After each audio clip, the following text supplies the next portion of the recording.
Hey guys, welcome to the final part of this video. On this part, I'm just going to be processing the model and making it ready to print.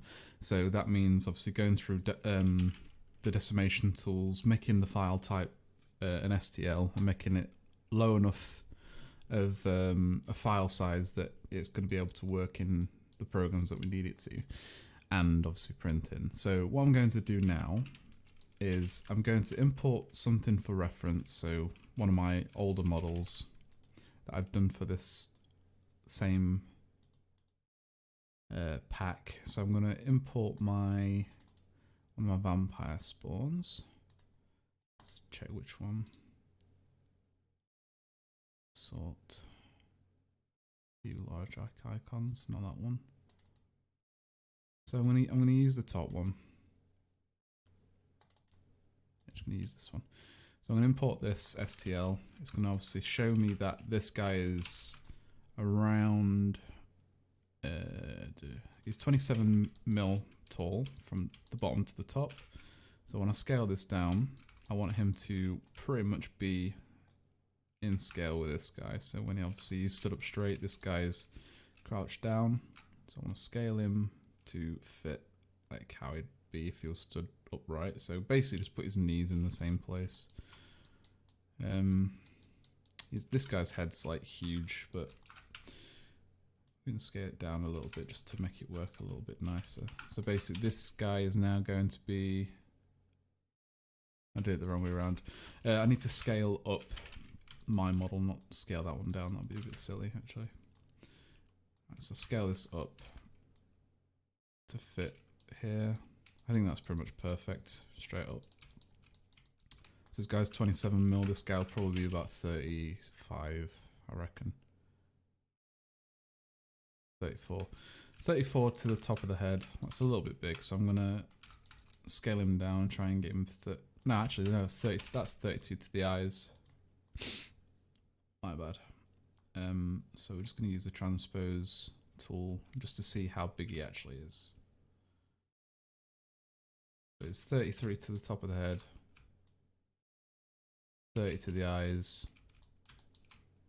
Should be 32 to the eyes. So we can actually scale him back up. There we go, doubting myself again.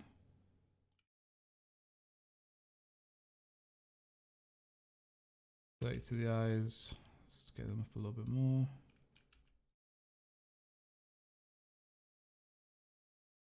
$31. It's got a little bit of a bend there, so I think a little bit shorter and it'll be fine. So we'll just go with that. If we put him next to one of our town guards, I know importing these ones seem to crash ZBrush, so I'm just going to import one of my old Dropbox files. June, City Guard, Skinny Guard, Skinny Spear Guard, and he should be roughly the same size. Yeah. That's fine, I'm happy with that. His feet are a lot bigger.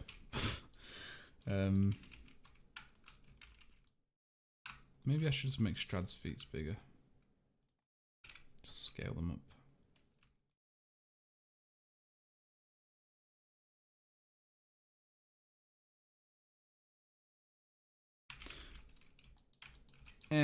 It's fine. Don't worry about it. Alright, so we're going to export this out, delete everything else in the scene, otherwise we'll end up with exports of everything else as well. Rename the model to Strad, or in my case, TTM underscore, what are we doing? I think it's 21. TTM underscore Feb 21, yep. Score 0021 Feb score Feb Strad, and then that's going to be obviously Titan Troll Miniatures model number 21 February pack Strad. And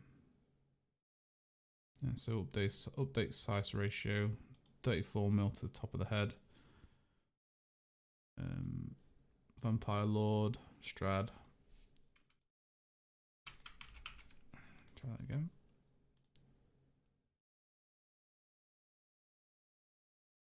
Oh, I need to decimate it down. Just do like a 250 decimation for a model of this detail. Obviously, if you can go a lot lower, but don't really need to. Keep the model below 100 megs.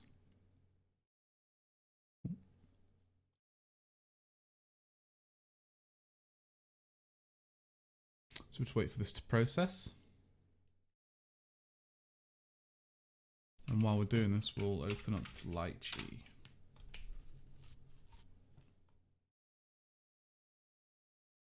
Now, I use Lychee Pro. I just find it a lot more beneficial for some of the tools that are in here.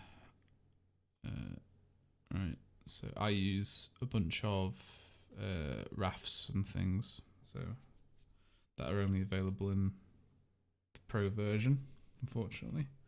But I'm all for people making their own money. Nothing should be free in my eyes, but I suppose that's capitalism, isn't it?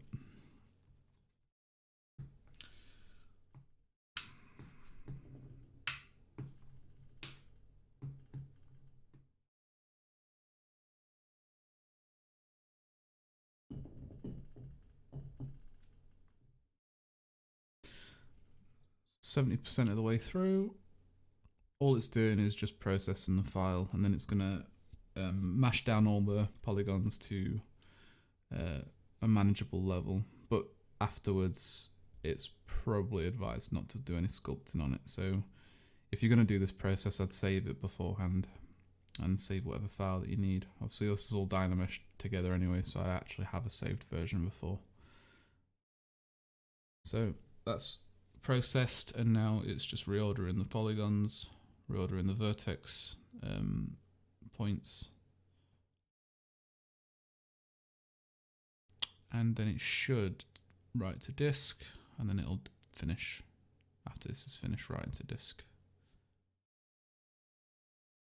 There you go. Cool. So now we've got the same mesh, just looks faceted, but obviously when you 3D printing, you're not going to see any of this. I mean, you'll probably see this model probably about this big. Like if I do that, that's how big it'll be, probably something like that. And then obviously just go through and go to 3D Print Hub, export to STL, go to where we need to be, export that out as is, import into Lychee, Vampire Lord, import the mesh,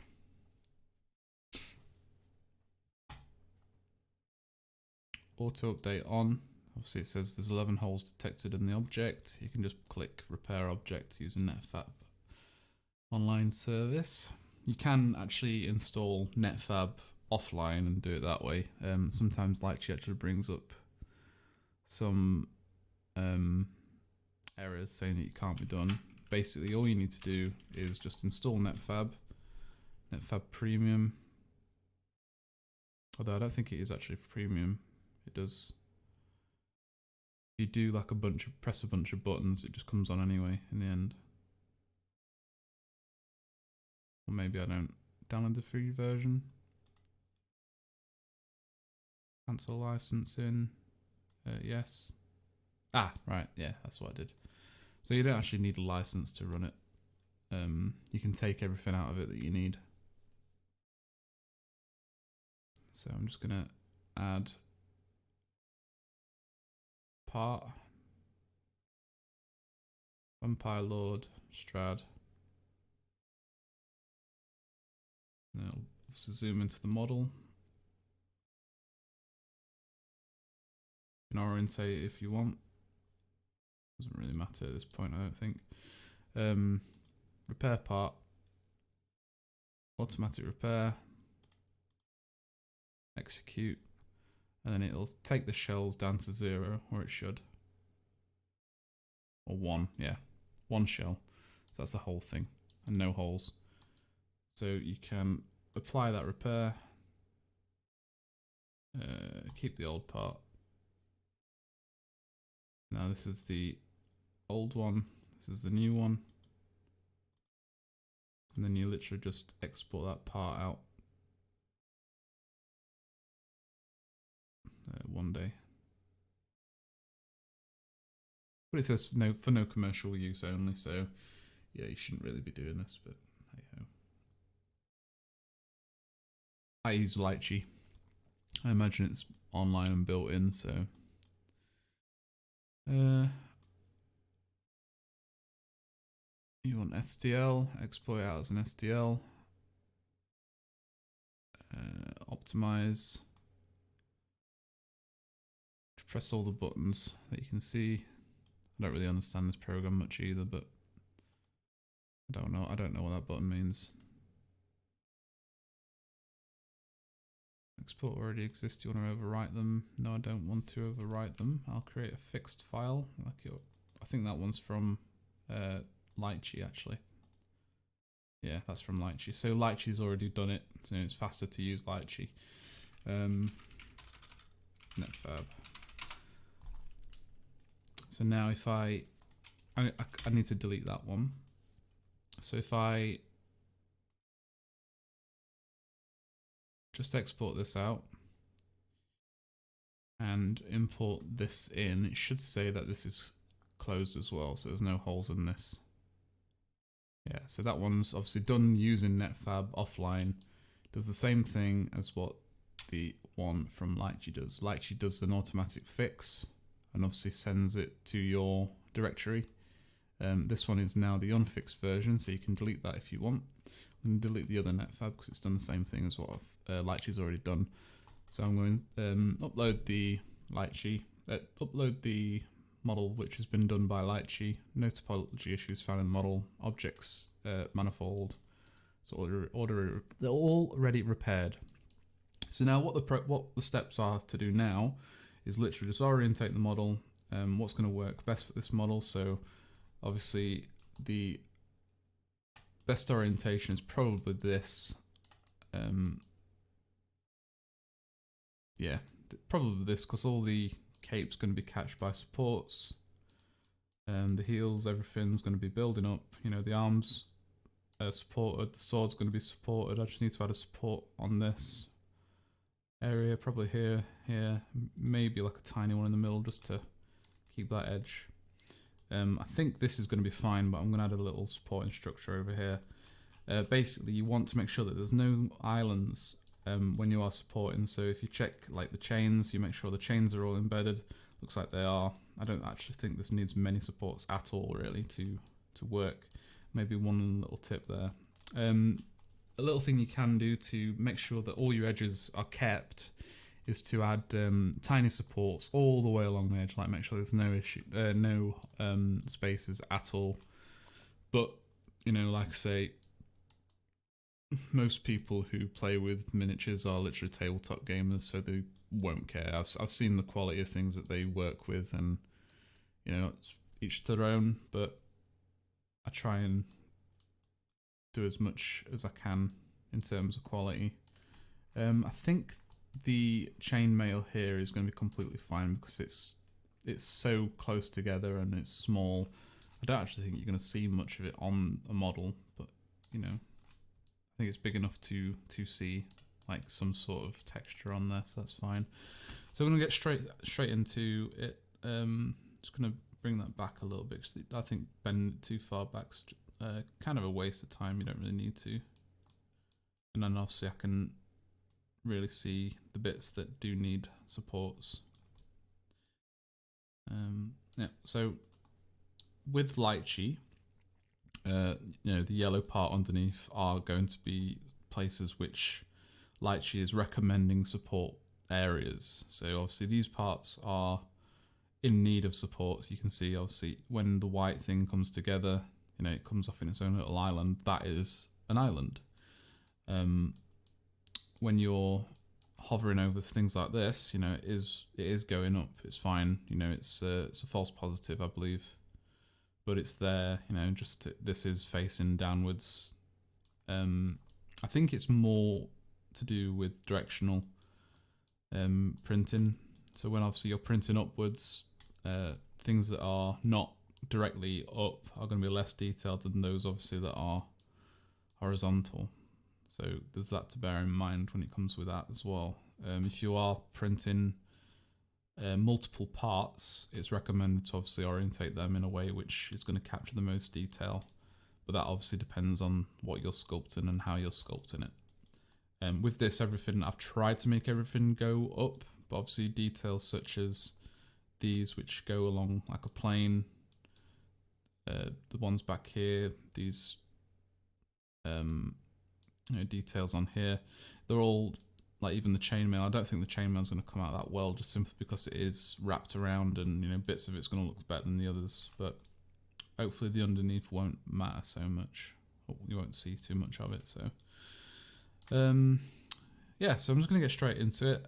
I use medium supports as anchors and light supports as the actual supporting. So medium, I use a 0.35, recommended to me by Dan Kelly of Lion Tower Miniatures. He helped me with Lychee and understand it. So thanks to him. Shout out to Lion Tower. So I'm just going to do a bunch of anchors. The main areas that need supporting from the bottom, you know, just all this stuff is probably not going to matter in terms of detail and texture, so it's fine. You know, whack a few chunky boys on the bottom. I like to use 4, like either side of the foot and the tip and the heel, and I think that would be more or less all you need for the feet in terms of anchoring. You know, make sure they're deep actually in the model, and then you can go through and think about the arm. So an arm would need an anchor there, I assume. I'm going to put an anchor on the bottom of here for no other reason than I don't want it to snap off, but I don't think it will anyway. I think that's actually self-supported. I'm going to put an anchor on the back of the hood, again for no other reason than just keeping it so it doesn't break. And the whole idea of the anchoring is to basically make sure that nothing moves when printing. So again, you could probably whack one under here because no one's going to see it, even if it does cause an issue to the model.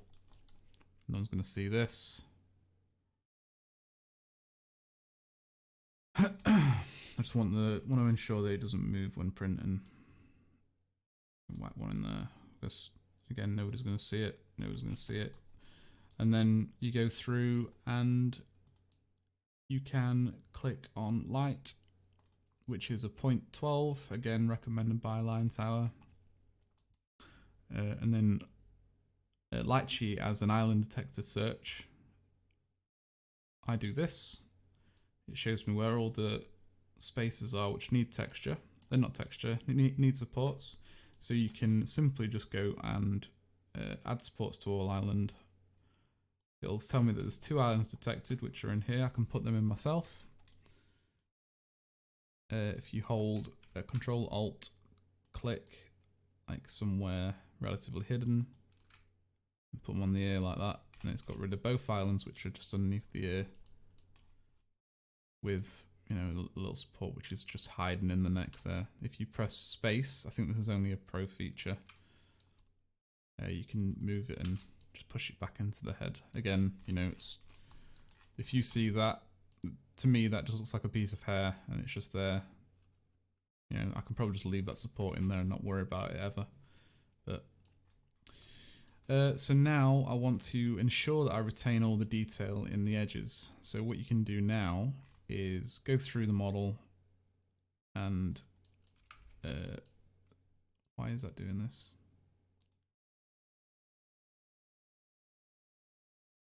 Weird. Go through the model and just crisp up these edges. So you can do things like this.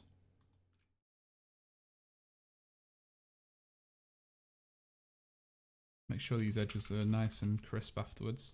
Or what you can do is also hold Control Alt, or is it Control Shift, or no, let me just figure out which button it is. Control Alt, and you'll add a mini support.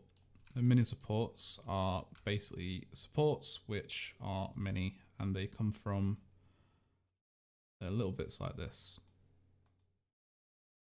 It's basically a way of keeping your mesh or your supports relatively tidy. Also, obviously, adding the supports where needed.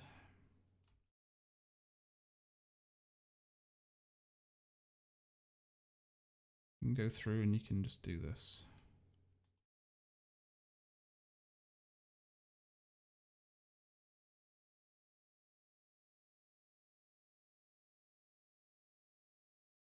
Just to keep that edge crisp and nice.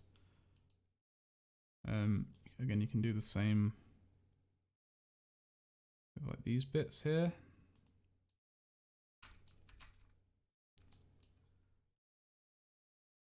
For some reason, my support is inside itself. It's press space and move it out like that. Control Alt. Let's add these supports like this. You can do that all the way around, just to make sure all these crisp lines are crisp by the end. I don't think you need to do any of this stuff, but it's something you can do if you're having trouble keeping edges sharp.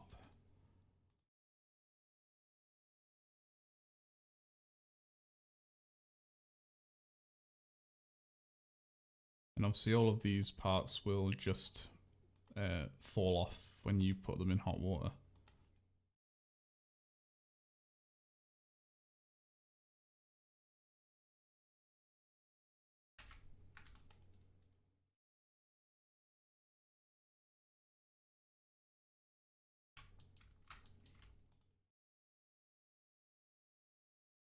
Yeah, so things like that.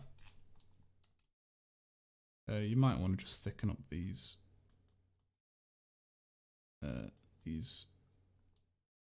areas there, because obviously these parts coming off there, you don't want it to snap and all that work be for nothing. So as long as the tip diameter stays the same, it's really not an issue how thick the supports are. Yeah, so you can obviously do this sort of thing here. Oh, don't want that. So these obviously are mini supports. Okay, hang on. We're having a bit of an issue here.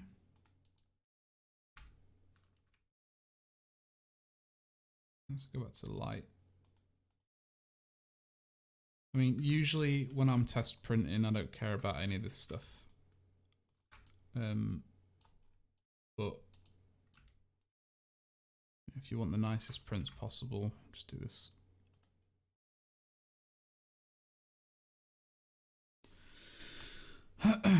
Right, push that back in there. Push that back in there. That little area is all supported. Over supported, massively supported, it's fine.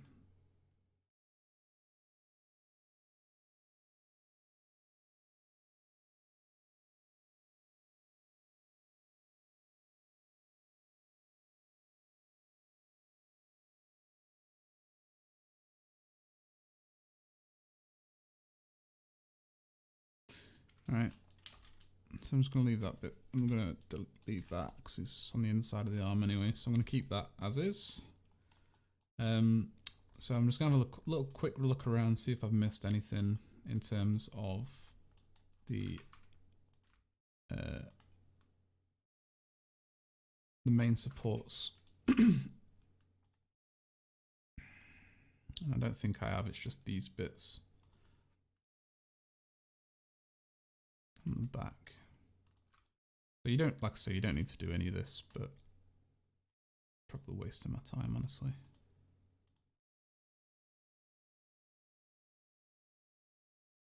because we all know the support king is.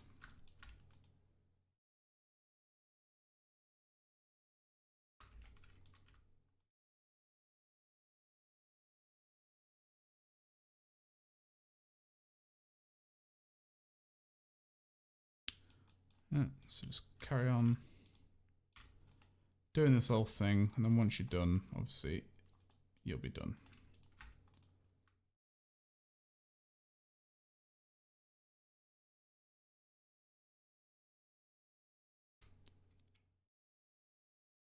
Now, it could be argued that you don't need to do many supports past the initial thing, because obviously it'll do itself, but hey ho.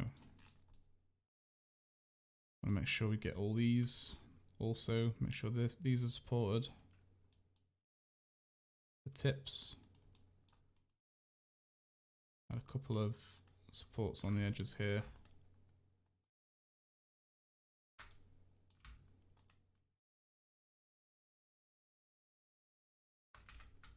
So once you become proficient with the hotkeys and the way you should do things, you can get through it quite quick. There's nothing difficult about supports at all once you know how.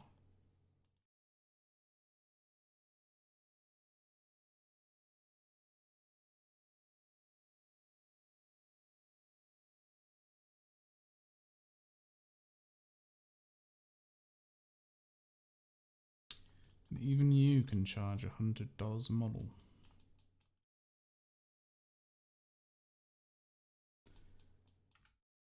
So I'm just going to add these to this.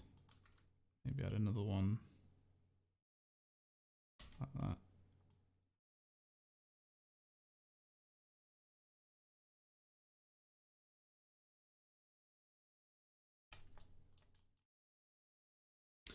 Right, and then you can go through and do a little optimize supports, brace and supports on your lights.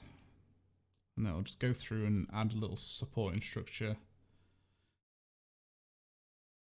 just to ensure that your lights are not going to break too easily. You can obviously manually do this as well. If you hold Alt, just click on Alt, you can add your own little bracing as well. Just 5 minutes just to go through and ensure everything's not going to break. I think it's... I can't do it anymore. Why is it not letting me? There you go. What's going on here?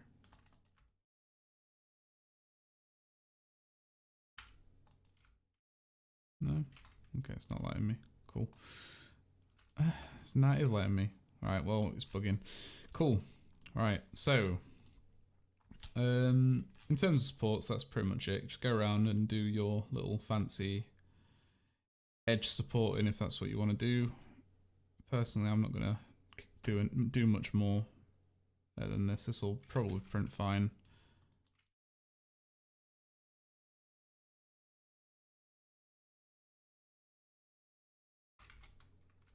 It's just a little showcase of those who haven't got a clue.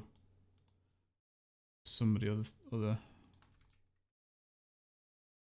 showing you how to do things and reiterating the same points which are covered over and over again.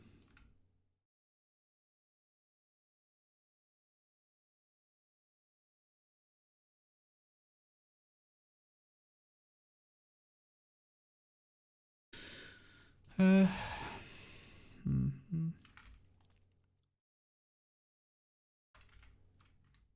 you need to be careful of things obviously moving as well when you add supports, because sometimes they do. So there's actually an island down here as well, which I actually didn't pick up, but we're not going to see that anyway.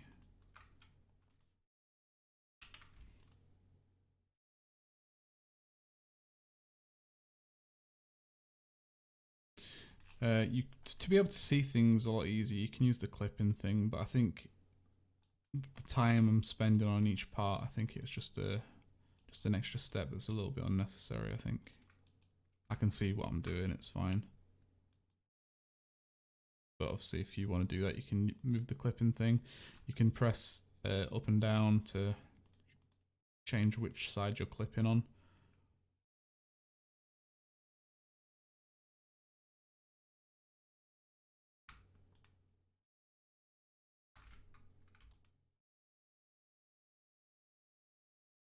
So you'd probably say this is way too supported, but it will support and it will look good.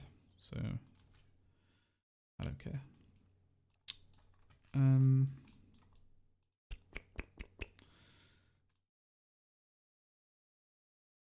There's no super heavy supports around. It's all nice, low.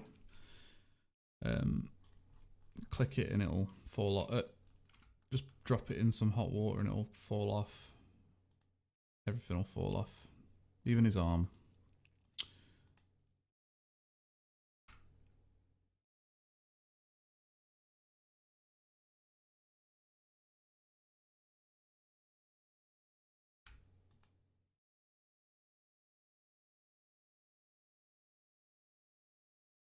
So it takes a little bit of time to do all this stuff, but after the initial generating supports, it's honestly it's fine. Like there's no reason to go through and do all this stuff, no reason at all. But some people insist.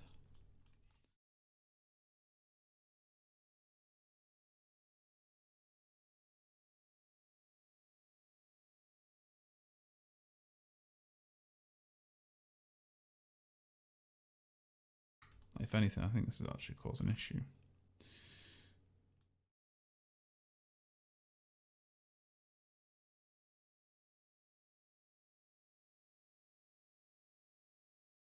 But I'm going to do a test print and see if it's actually any good.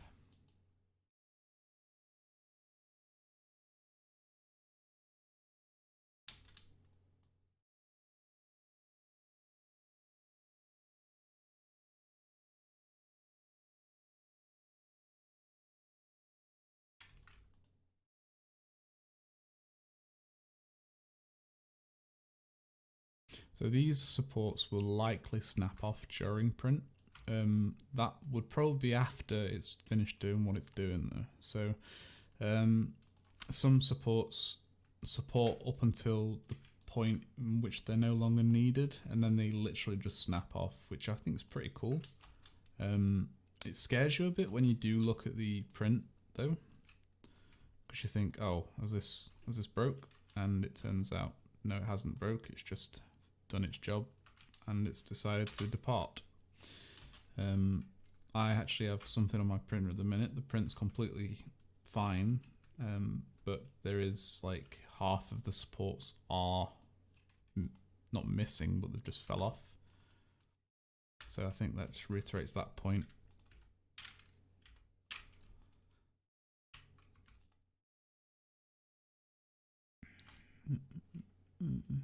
So that one's actually embedded, so I'm just going to get rid of this one because I don't need it anyway, probably. Yeah, I can't bother to do any more, so I say that I'm about to do another one. Hang on. No, I can't. Space. There you go. Just want to make sure that this gets printed. Probably will anyway, because it's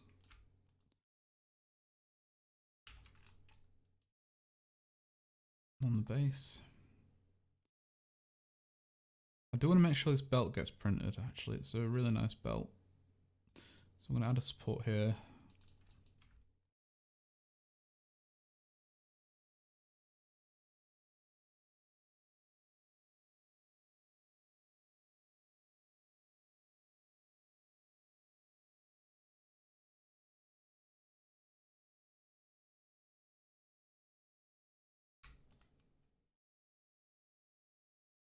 Another support down here.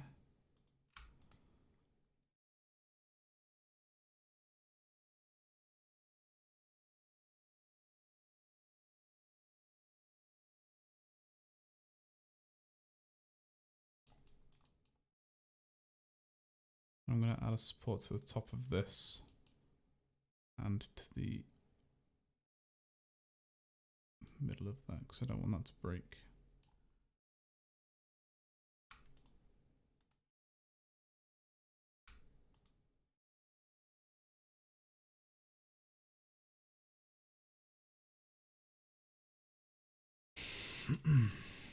Right, so I think that's more or less it. I don't need any more support at all. You can obviously go through and do the back as well, the rim. I'm going to do that now. Now I've said this, I'm thinking I need to do it, otherwise it's not going to work. And we'll probably find out that the things that I am over supporting are not going to work, sadly.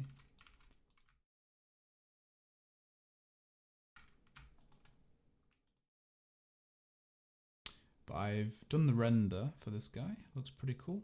I'll show that in a sec. I did a render inside V-Ray.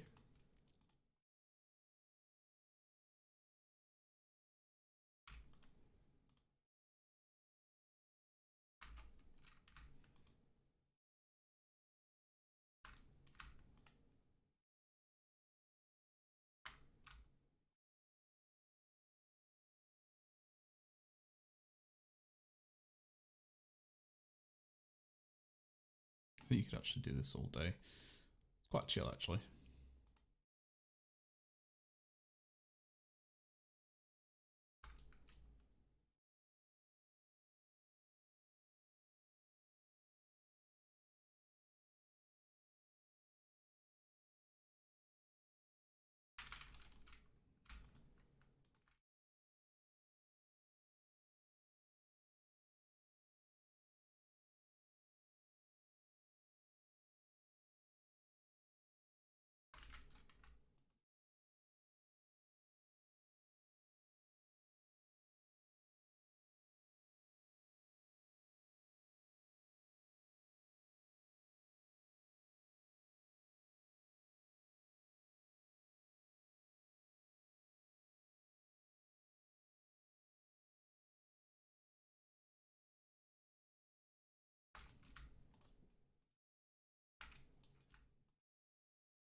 I managed to get one light support out of this, but it's just gonna...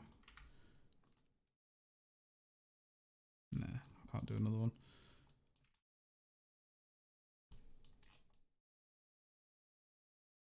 They're just holding on to the tip.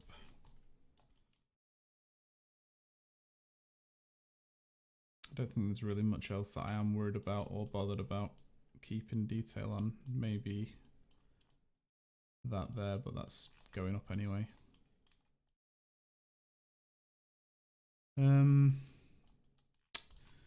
Yeah, so let's talk about rafts. So I'm going to select the model, go on supports, raft, shape. Now this will create a raft which is basically formed of this shape, just a little extra. I'm going to scale it to 100 just to keep the raft smaller. You know, that's better for the print bed. Less space taken up. You know, if you want to print a multiple amount of things. I have layer heights on, layer counts on 12, which is obviously 5 mil worth of, sorry, 0.5 mil worth of layers. So you do the layers, obviously it goes up 0.5 mil, up 0.5 mil, everything. So you go to, the thickness of this is literally, at the moment that's 0.5 mil. I want to take that down to 0.2. That will mean that if I have a 12 layer count, it will do 4 runs of bottom layers. And then after the fact, it will do 8 layers of basically baking in the base supports. Again, this was given to me by Lion Tower, and it's worked for me every time since. So you want exposure being, sorry, your exposure baking layers do the base, and then like 8 layers above. This is how I do it, using a Mars printer. Yeah, it's pretty low quality printer, but it works every time, which is ideal. So go back to the rafts. Point 2, the round thing doesn't matter. You can turn that off or turn it on. It doesn't matter at all. So put that to point 2. Put the round back to 1 because I do actually prefer it. That needs to go up. So basically that was a support which was going below the raft, and it will cause an issue when printing. Raft settings, Z limit, I don't think does anything. It just fills back in them holes. So you can do that if you're conscious about the holes, which I am, so I'm going to close them. Round will put angle will put a little 45-degree angle, so you can get your little scraper in there or whatever. But what actually it does, it ruins the structural integrity of the supports. So I'm just going to turn that off completely. It will probably be a little bit harder to get rid of, but you know, it's the raft. When you're taking off the supports, you're not going to need it, so you probably just go ham on it. Perfectly fine. So that's it. That's my little vampire lord, all sculpted, all supported, and ready to print. So I'm going to export this out as a STL file. Fixed sups, so supports, and I'm also going to export a light file, sups. So what this means is that now this is saved, I can just go to new, delete history, and then when I have these two files together, the two sups files, I can open a Lychee file. It's almost like you've saved it, but you need obviously the source file as well. So you've saved it. Sorry, hang on, that didn't really show anything. So a light file is only 250 kilobytes. An actual model supported is 26 meg, and obviously this being 23 meg. But instead of a full Lychee file, which is, I'll tell you how thick a Lychee file boy is. Save as. So a Lychee scene is a Lychee scene is 23 meg. Yeah, this is 240 kilobytes. No brainer really. And plus, when you open the light file, you can literally just edit supports as well yourself. So if you are somebody who's going to buy this model, it will come with a light file, and you can take all these little shitty things off if that's what you want to do. But I'm going to keep them on because why not? Is that it? I think that's it. I think that's everything. Yeah, so that's the supports. All done and dusted. I'm going to close Lychee now because I don't need it. Close netfabs. And I'm going to show the render. So I've done a render for this guy using my little render setup. And here he is. So that's the model render. Very happy with it myself. But